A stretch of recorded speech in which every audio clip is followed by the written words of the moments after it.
Sports professor Rick Horrow, Beyond the Scoreboard, the serious show that doesn't take itself too seriously, but you've got to because it's $1 trillion sports business and nobody sleeps, not even during the holidays, and we certainly don't. Been involved in the sports business for over 30 years and lecturing at Harvard Law and Harvard Business School and putting deals together for the NFL and NBA and otherwise. You see what sports does for people and certainly charitable aspects as well. Today, Pat Williams, one of the most charitable individuals, including one of the best basketball folks ever, NBA Hall of Famer he could be for any number of teams. We'll get into that in a few minutes. And we've got our top issues to look at for the week. All today, Beyond the Scoreboard, Rick Horrow.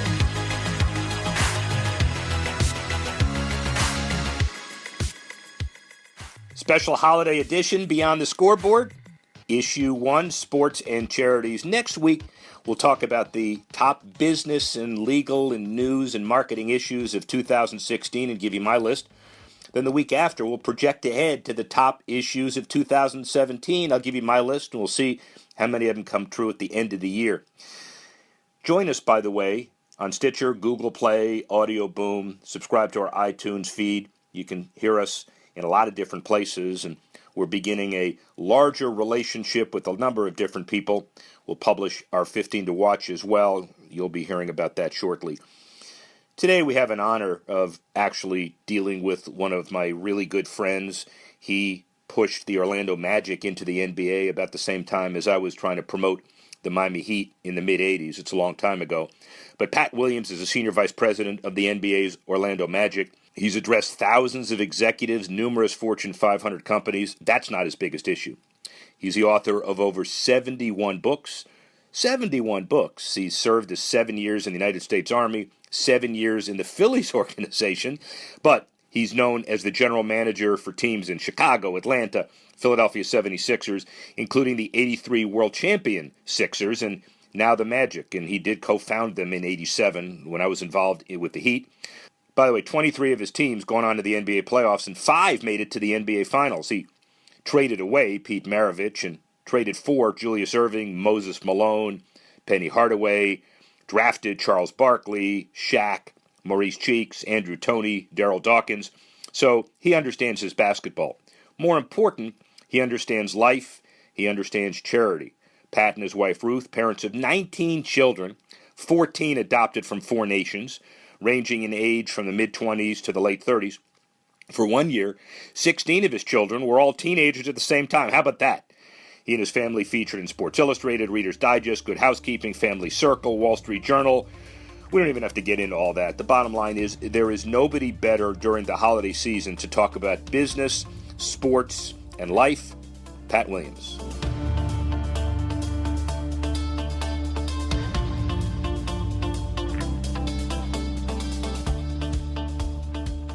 Rick Horrow keeping score in the boardroom yet again, and this is it's inspirational to me because we have some of the kind of contemporary young folks who are just getting into the business from time to time on this show. We know we have all kinds, but yet I'm really honored to have somebody who I consider a good friend. He's been involved in sports as long as I can remember. He's been a general manager since 1968. He was involved in leading the 83 world champion Sixers. He basically founded the Magic. There were other people involved, but he was involved as well. And with his 500 or more companies that he speaks to around the country and his 19 children and his 100 books that he's written, I don't even know if he has time to be on this show, so we'll speak pretty quickly. Pat Williams, how are you? Rick, nice to hear from you, and always good to catch up with you. I appreciate the call. Anytime. So first of all, before we even start about the Magic and about Dr. J and about the current folks in the NBA and the Sixers and the like, tell me about the book, the latest one that you've done and you're proud of. Rick, it's called Humility, and I take the position that humility is a characteristic that we can learn. I don't think you're born with it. I think we need to be taught the importance of having a humble spirit. And I've been very fortunate in my life in sports to observe and watch and see the power of a humble spirit in a John Wooden or a Lamar Hunt, a Julius Erving comes to mind, Dr.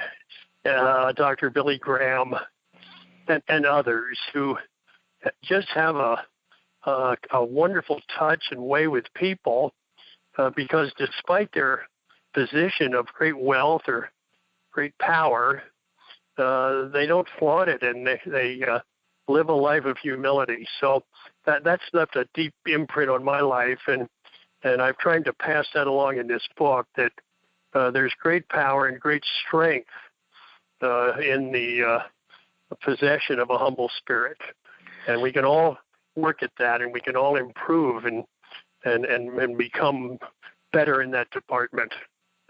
Certainly, we all can, and it's a book with teachings, and clearly it resonates with your experience in life and in sports. How could it not? I would just ask generally. You did mention Dr. J, who is a friend and clearly elegant is the way to describe him, I think. And you also mentioned others of that ilk, John Wooden and the like. There is always the discussion, I guess, that Charles Barkley, who you drafted, argued early on, I don't know if he still adheres to this position, that we're not athletes are not role models, and that you got to have other role models, and that what kind of responsibility, Pat, do you think is created by being a professional athlete in terms of giving back and doing the right thing?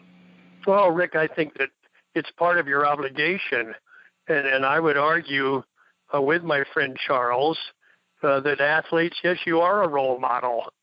The way you act, the way that you conduct yourself, the way you handle yourself, what you say on and off the court is leaving a deep imprint.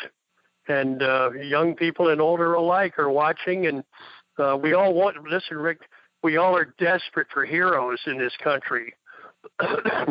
We want heroes, and we don't have cowboys anymore.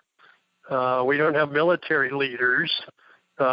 We have coaches, and we have athletes, who really are our heroes today. Although the military are our true heroes, but I'm arguing that you get into the sports business, you're on stage, you're known, you're watched.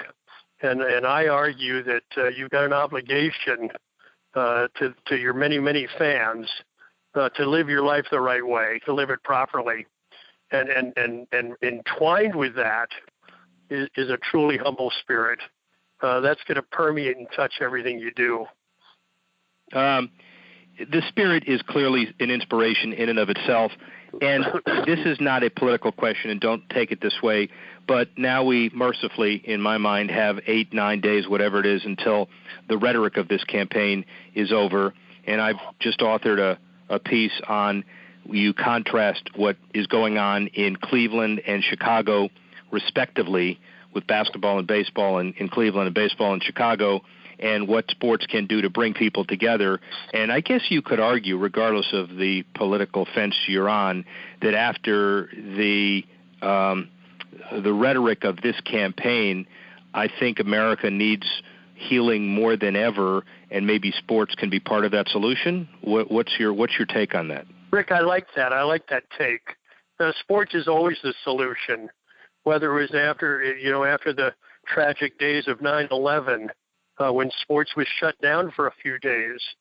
It was at that point that I realized how important sports is to this country. Those 4 days after 9/11, the whole world stopped, and there was no sports to follow, and we had lost our sideline that keeps all of us going, whether it's college football or a major league pennant race or any of the sports. I mean, that's really what provides America with joy and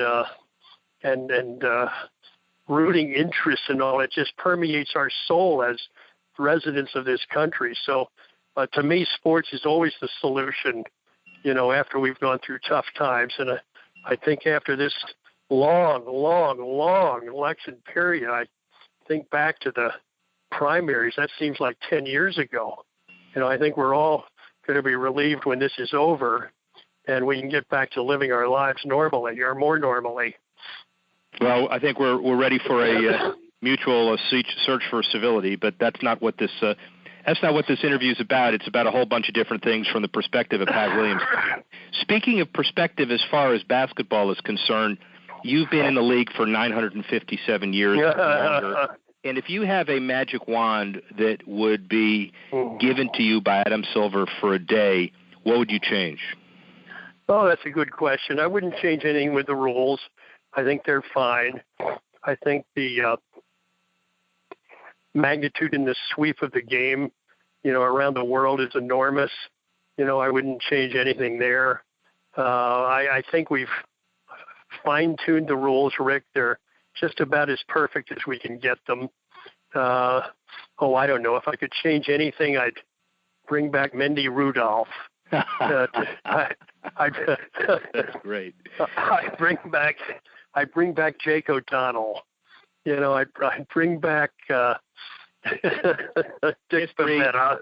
History of position is what you'd bring back as well, and I think you'd probably bring back Earl Strom. I'd give anything to see Earl make a call. Wow. One more time.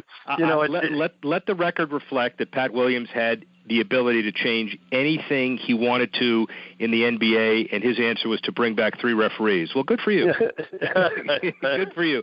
Hey, so the other piece of the business side of this is that the salaries are higher than you could have ever envisioned, I assume, and a lot of it is the function directly of the increased revenue share out of TV. Are we in a position now where we're at a crossroads where everything's getting so expensive, we've got to really worry about pricing the average fan out of existence, or is the league going to survive like it always has? Well, Rick, you're right, and we've got to be very, very careful about how we price our buildings. We've got to be very careful that we don't price the normal fan out of coming to enjoy an NBA ball game. That's something that each franchise has to be alert to and wrestle with and make sure they handle properly according to their market. But you're right, it's been a very positive sign that this kind of money is coming to the league. The TV contracts are staggering, and the players share in their portion of that. And so this past summer we saw some very, very big contracts. But we can afford them, and the players are part of that family, part of that team, and they've earned it. And so thus the price of being a basketball player has gone up. And that's good news for the players, and it'll eventually settle down again. But right now it was a good year let's put it this way, it was a good year to be a free agent. Yeah, true, and it'll be a good year to be a free agent this year as well, as we know. Are the Magic looking up from your perspective? Does it look like you're turning the corner? How's long-term look for your team? Yeah, we feel good, Rick. We've got a nice nucleus of young players, made some moves in the off-season that should be helpful, particularly up front where we feel we'll be bigger and stronger and better equipped defensively. So we like our nucleus. We like the team we put together. We're very fond of our new coach, Frank Vogel, who joins us after many, many years in Indiana. Feel that he's the right guy to fit in here. So there's a good positive feeling. So perfect timing, and it's always great to talk with you. What are your plans for the next 80, 90 years or so, Pat Williams? Well, I've got another book coming in February, Rick, so I've got to be around long enough to do that. We've got 17 grandchildren now that we're helping to get educated as well. So I'm probably going to need those years you just mentioned to get it all done. So I continue to pray for good health, and I've got plenty on my platter, that's for sure. As usual, one of the NBA and sports most amazing statesmen, as well as someone that you can learn life lessons from. Pat Williams.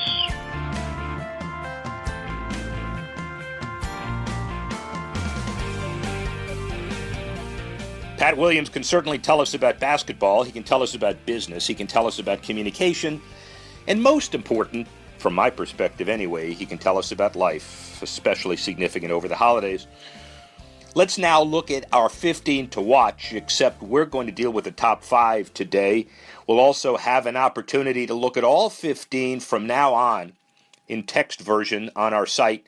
Next week, the top 15 from 2016. The week after, the top 15 for 2017. But here are our top 5 for this week, 5 to 1. Number 5. Defending NBA champion Cleveland Cavaliers pushing forward with a $140 million upgrade of Quicken Loans Arena. It should make it a favorite to land a future All-Star game and other events. The plan to make the 22-year-old arena competitive by creating more space for dining, bars, public gatherings, and I presume LeBron's dunks. The cost for the project split between local taxpayers and the Cavs. The exiting taxes on hotel rooms and arena tickets set to pay most of the public share. Facility will be open during construction, and the upgrade should all be complete by 2020. The plan still needs to be approved by both the county and city councils and Destination Cleveland's board of directors. Civic leaders fear that without a renovation, Cleveland will stop attracting the top entertainment acts, even though obviously the Cavs are going to stay at the queue regardless. And here's my take. The Cavaliers have become the definitive civic support mechanism for the Cleveland region, especially with their unexpected comeback last June. The upgraded facility will also provide a catalyst for mega events like All-Star and other NBA events and other basketball events. They should act additionally to impact the city, which was once referred to, by the way, as the mistake by the lake. That's number 5. Number 4. The MLB has a diverse player pool, but a complete lack of diversity on the management level. But it's ramping up to push to fix that problem. Commissioner Rob Manfred and his staff attempting to push through an ambitious culture shift at every level of a sport, still run by older white guys, bringing up this issue at the league's winter meetings. The league now launching new initiatives as part of its social responsibility outreach aimed at every team under MLB's reach, from minor league franchises all the way to the 2016 champion Cubs. On things like diversity and social responsibility, you have to keep beating people over the head at the meetings. Baseball people so busy and they're so focused on other stuff, you got to keep reinforcing it whenever you do it, said MLB Chief Legal Officer Dan Halem. And here's my take. Now that labor peace has been firmly extended again, Commissioner Manfred sees a mandate to improve certain aspects of the game. Diversity rises to the top of that list. And that's number 4. Number 3. The NFL playing more games overseas in recent years, the trend only accelerates going forward. NFL Executive VP International Mark Waller lays out the foundation of a strategic plan in which the league hopes to develop a following that makes the NFL at least a top 5 sport in 5 different countries. Obviously, the United States, football most popular, but the league hopes to grow in the UK, Canada, China, Mexico, and Germany. And as part of NFL International Series, 3 games played in London this season and another in Mexico City. The 3 games in London drew about 250,000 fans, but the league made its most notable progress in the broadcast market. The BBC airs 2 NFL-related programs during the season, one on Tuesday nights and one on Saturdays. And here's my take. As the NFL finalizes its franchise musical chairs for the Raiders and Chargers, presumably before Super Bowl 51, emphasis shifts to looking at other markets, domestically and internationally. Games in these countries are really not as important as the grassroots foundation laid: youth football, fan avidity, corporate support, and the like. And that's number 3. Number 2.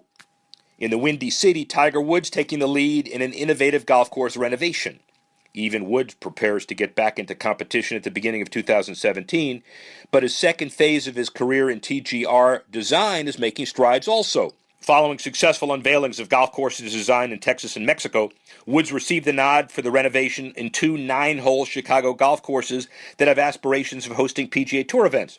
Jackson Park and South Shore will be renovated by Woods' TGR design firm and combined into an 18-hole championship golf course. On Sunday, Mayor Rahm Emanuel announced the formation of the Chicago Parks Golf Alliance, a nonprofit charged with improving Chicago Park District courses and golf facilities, expanding youth golf programs, and most significantly, raising money to make the $30 million Jackson Park South Shore project a reality. And here's my take. Chicago Park District Superintendent Michael Kelly said the goal is to have an 80-20 split of private and public money, And like the recently announced Indy Women and Tech Golf Championship, presented and sponsored by Guggenheim, the project represents a terrific investment by the golf industry and corporate America in the next generation. And that's number 2. Finally, number 1. The scene shifts to San Diego, and it's still a wonderful college football life there. The National Funding Holiday Bowl, as announced, will remain intact after the University of Minnesota football team ends its boycott of all activities after players, for the first time, absorbed the painful details of a lengthy report on the sexual assault investigation that led to 10 player suspensions, according to the Minneapolis Star-Tribune. Details of the 80-page report revealed to most players late Friday changed the narrative of the situation. And facing heavy national criticism, the players knew they were losing negotiating leverage. The boycotting Minnesota players sought to have their 10 teammate suspensions lifted before traveling to play Washington State in the December 27 bowl game, but meetings with Board of Regents members, as well as conferences with UM President Eric Kaler and AD Mark Coyle, did not produce the concessions the players sought. And here's my take. On the pro football side, San Diego fans are becoming resigned to the increasing likelihood the Chargers will play their last game in town in a couple of weeks, as Chair Dean Spanos has realistically run out of economic options in the market. And there you have it. Number 1, our top 5 to watch this holiday week, 5-1. And that's our show, ladies and gentlemen. We'd like to thank Pat Williams for providing such incredible perspective on sports, basketball, and life. If you like it, iTunes, Stitcher, Google Play, Audio Boom, and obviously the NBC family of networks. Happy holiday. Next week, the top list of sports business from 2016. The week after, 2017, sports professor Rick Horrow. Happy holidays. Beyond the Scoreboard.